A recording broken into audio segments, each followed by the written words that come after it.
আসসালামু আলাইকুম guys, this is Mohammad Sijan. আপনারা দেখছেন Mohammad Sijan blogs official YouTube channel. আজকে যাচ্ছি আমতলা। ওখানে কিছু ভাই ব্রাদার আছে, ওদেরকে নিয়ে যাব একটু মহাখালীর দিকে। প্রধানমন্ত্রীর কার্যালয় আছে না, ওখানে যাব। তো আজকে এই টাইমে ক্যামেরা ওপেন করার কোনো উদ্দেশ্য আমার ছিল না, বাট একটু আগে একটা বাস, বলাকা বাস, অনেক ভালো একটা চাপ দিয়েছে আমাকে, যার কারণে আমি ওয়ান কাইন্ড অফ ক্রাশ করতে নিয়েছিলাম। এই কারণে আর কি আজকে ভিডিওটা অন করলাম, ভাবলাম আপনাদের সাথে বিষয়টা শেয়ার করি। মাঝে মাঝে আমার মনে হয় যে এই বাসদের কাছে আমাদের কোনো ভ্যালুই নেই, আমরা ভ্যালুলেস। ওরা কি বলবো, ওদের নিজেরই বডির সাইজ নেই, বাসের বডির মার খাওয়া এরকম থাকে, তাহলে ওরা কিভাবে রাস্তার যত্ন করবে, কিংবা আমাদেরকে দেখবে, কিংবা রাস্তায় কোন জায়গায় কীভাবে যেতে হবে, ওরা এটা বোঝে না।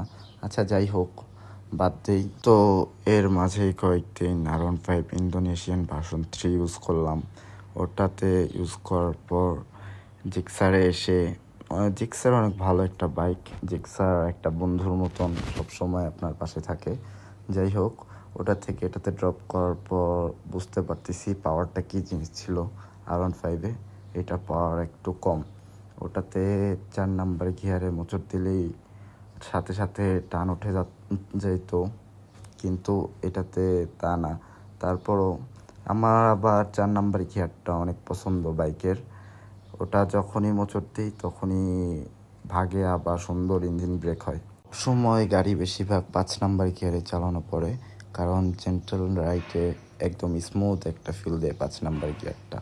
সো গাইস, আজকের ভিডিওটা এই পর্যন্তই ছিল। Please like, comment and share. কমেন্টের মাধ্যমে আপনাদের মতামত জানান, অ্যান্ড সাবস্ক্রাইব করতে ভুলে যায় না।